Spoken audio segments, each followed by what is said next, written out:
Ana Virginia, buenas tardes, un cordial saludo para todos sus televidentes y para su equipo de trabajo. Bueno, fíjese, veíamos anteriormente, y esa era la imagen que teníamos de los terroristas del Estado Islámico, vestidos de negro, con la cara tapada, pues decapitando a sus víctimas. Ahora son gente común y corriente. Y lo vemos, por ejemplo, en unas imágenes que voy a pedir que las coloquen en este momento. Uno de los terroristas que abrió fuego contra uno de los restaurantes en París, pues el día antes del ataque, atravesando el rayado que estaba justamente enfrente del restaurante donde él abrió fuego la noche siguiente, caminando como un turista más, como una persona más. Incluso vio la cámara de seguridad, si lo podemos ver sería perfecto, viendo la cámara de seguridad e incluso esbozando una pequeña sonrisa. Quiere decir que ellos están entre nosotros, entre los ciudadanos que están en las distintas ciudades. Es decir, ¿cómo es esa formación? Ahí tenemos justamente la imagen, vamos a ver si podemos ver el video. ¿Cómo es ese reclutamiento ahora de estos terroristas? Y pregunto si es ahora o ya pues tiene algún tiempo haciéndose de esta forma, señor Villamarín. Mira, Virginia, esto es un proceso largo y que desafortunadamente los servicios de inteligencia internacionales no le habían puesto la suficiente atención, pese a lo que ya pasó en Londres, en Nueva York, en Washington, etcétera, etcétera. Es que este reclutamiento viene desde la época en que los gobiernos nacionalistas expulsaron a los fundamentalistas, a los integristas, y ellos se asilaron en Europa, se asilaron en Estados Unidos, en Australia. Entonces los padres de ellos, que tenían que ver con el fundamentalismo, porque no son todos, sino algunos de ellos, mantuvieron sus contactos y por medio de imanes especializados en algunas mezquitas y con algunas personas organizaron las primeras redes de yihadistas voluntarios que fueron a combatir a Afganistán, a Yemen, a Sudán, y luego en los años 90 en la guerra de Kosovo y en la guerra que hubo en los Balcanes participaron, y estos quedaron como instructores y fueron reclutando a más gente nueva y la fueron enviando a distintas partes.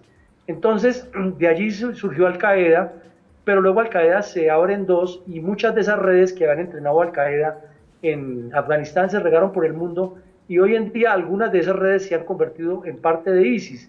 Entonces ahora tenemos una gran ventaja, que es esto que estamos haciendo ahora, las redes sociales, el Skype, el Internet, el Facebook, el LinkedIn, etcétera, etcétera, y por estos medios se envían los mensajes y comienzan a trabajar a muchachos que los van reclutando, los llevan a esas mezquitas, los contactan con el imán o con la persona que les estudia el Corán y los van convirtiendo a terroristas. O sea que es un proceso largo y, como usted decía, llega el momento en que son personas comunes y corrientes que están aparentemente dentro de la población civil, pero que se están formando como terroristas y que tienen la capacidad de actuar. Decía nuestro primer invitado, Gabriel Mentasgal, que esto tendrá su fin cuando se le llame un conflicto religioso, y decía que lo que tienen que hacer países como Francia es deportar a estas personas que podrían estar de alguna manera adoctrinando a otras en las distintas mezquitas. ¿Qué opina usted?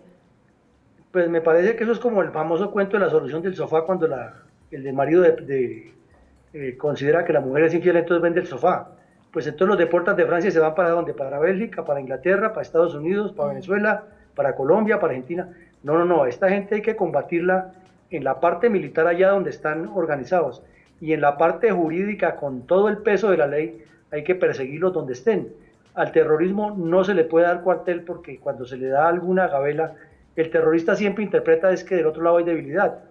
Y eso lo vemos en las negociaciones que ha habido con terroristas en diferentes escenarios del mundo. Entonces, a mi forma de ver, a esto hay que ir con todo, con la ley, con la justicia, con un trabajo ideológico, propagandístico, haciéndoles ver el error que están cometiendo. ¿Perdón? Sí, pero tiene mucho poder. ISIS ha crecido muy rápidamente, tiene mucho dinero, es el grupo terrorista con más dinero en el mundo y más poder hasta ahora. ¿Puede ponérsele de alguna manera algún límite, algún coto, controlar ese crecimiento de ISIS? Usted mismo lo está diciendo, por las redes sociales, incluso por videojuegos, se comunicaron por PlayStation 4 de Sony, lograron comunicarse para este atentado terrorista.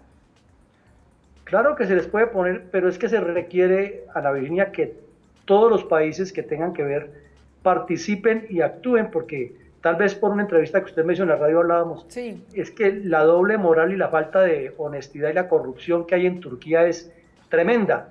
Entonces, en Turquía los funcionarios de inmigración se prestan para que entren y salgan yihadistas de Europa.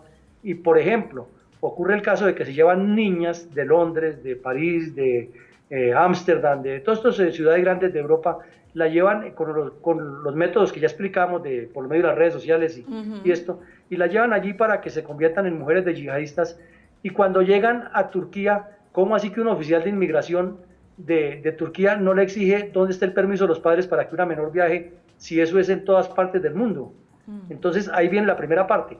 Lo segundo es cómo esas personas aterrizan en la capital de Turquía y se pueden desplazar por todos los retenes que hay en las carreteras y llegan hasta la frontera y un nuevo oficial de inmigración turco les pone un sello para que pasen hacia Siria a combatir o a integrarse al Estado Islámico. O sea que hay una parte oscura. Y la otra es la corrupción que hay en este momento en los países más pobres de Europa, que les están facilitando los pasaportes. Eso que pasó ayer en Honduras es un cuento chino, que el pasaporte era robado. No, el pasaporte fue expedido por funcionarios corruptos del gobierno griego. Entonces, así es imposible que mientras no se unan todos, se pueda combatir el terrorismo. Sí. Ahora ya para cerrar, pues, ¿cuál cree usted que podría ser el próximo paso del Estado Islámico, tomando en cuenta que ha amenazado con nuevos ataques a Francia, incluso atentados químicos con armas químicas? Lo ha dicho su primer ministro, e incluso también a Washington. Ha amenazado con próximos ataques, próximos golpes. Pues, Ana Virginia, en la lista están todos los países occidentales, inclusive ellos han hablado hasta de atentar contra el Santo Padre, han hablado de atentar en iglesias católicas llenas de fieles a la hora de la homilía, etcétera. Pero de esta gente se puede esperar cualquier cosa en cualquier lugar y a cualquier hora. Entonces, el reto para los organismos de seguridad y para las poblaciones del mundo, las poblaciones civiles, es que estar muy atentos en cualquier actividad que sea sospechosa, porque estas personas van en serio y están en guerra contra la cultura nuestra. Están en guerra, como lo dijo el Papa Francisco hoy, muy brevemente ese comentario. ¿Sí estamos en guerra? Es que están en guerra. Es que mire, Ana Virginia, para redondearle más la idea, los musulmanes desde el año 62, 63 le declararon la guerra abierta a Occidente y le dijeron: estamos en guerra contra ustedes, y la única forma que esa guerra se acabe es cuando nosotros los musulmanes extremistas la ganemos, o sea, cuando la yihad triunfe. Es decir, que ellos están convencidos de que están en su guerra y que quien muere en eso es un héroe que va al cielo y que tiene 70 vírgenes y se convierte en un mártir y en una especie de atractivo, un polo de referencia para los otros musulmanes. O sea que es bastante compleja la situación y hay que perseguirlos por todos los métodos y medios posibles para evitar que cometan los actos. A como dé lugar. Gracias, señora Villamarín. Mil gracias por haber estado con nosotros en Mesa Editorial. Bueno, con mucho gusto, Ana Virginia.